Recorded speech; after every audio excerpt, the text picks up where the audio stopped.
காஞ்சிபுரத்தில் பன்னீர்செல்வம் அவர்களை வரவேற்ற ஊர் மக்கள். நாடாளுமன்ற தேர்தலையொட்டி பன்னீர்செல்வம் அவர்கள் காஞ்சிபுரத்தில் வருகை தந்துள்ளார். மேலும் இங்கு கூடிய ஒட்டுமொத்த பன்னீர்செல்வத்தின் ஆதரவாளர்கள் முன்னிலையில் எடப்பாடி பழனிசாமி அவர்கள் தானாக முன்வந்து ராஜினாமா செய்யும் வரை இந்த போராட்டம் தொடரும் என்றும், எனக்கு ஆதரவாக இருக்கக்கூடிய ஒட்டுமொத்த அதிமுகவின் தொண்டர்கள் மத்தியில் நான் கூறுவது ஒன்றே ஒன்றுதான். வருகின்ற நாடாளுமன்ற தேர்தலில் எடப்பாடி பழனிசாமி அவர்களின் கைது நடவடிக்கை நிச்சயமாக நடைபெறும். அதற்கான அனைத்து ஏற்பாடுகளையும் செய்துவிட்டேன் என்றும் காஞ்சிபுரத்தில் பன்னீர்செல்வம் அவர்கள் கூறியுள்ளார். கூவத்தூரில் நடைபெற்ற கூட்டத்தில் எடப்பாடி பழனிசாமி அவர்களுக்கு எதிராக ஓட்டுக்கள் செலுத்திய பொழுது, நான் அன்று மட்டும் எடப்பாடி பழனிசாமி அவர்களுக்கு எதிராக ஓட்டு செலுத்தியிருந்தால் நிச்சயமாக எடப்பாடி பழனிசாமி அவர்கள் கூட்டத்தில் ஒருவனாக மாறியிருப்பான் என்றும், தற்போது அதிமுக பிளவுபட்டிருக்காது என்றும் பன்னீர்செல்வம் அவர்கள் கூறியுள்ளார். எடப்பாடி பழனிசாமி அவர்களை முதலமைச்சராக ஆக்கிய சசிகலா அவர்களையே அவதூறாக பேசி தற்பொழுது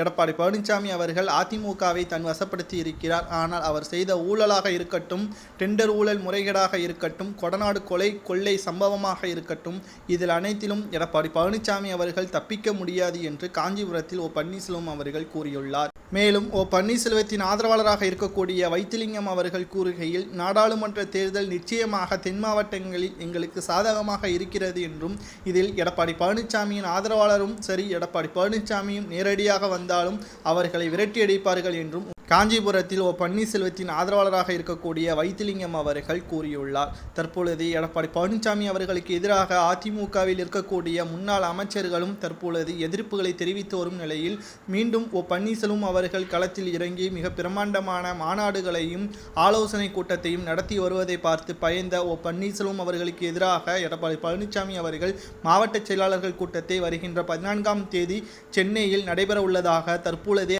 அறிவிப்புகளையும் வெளியிட்டுள்ளார்.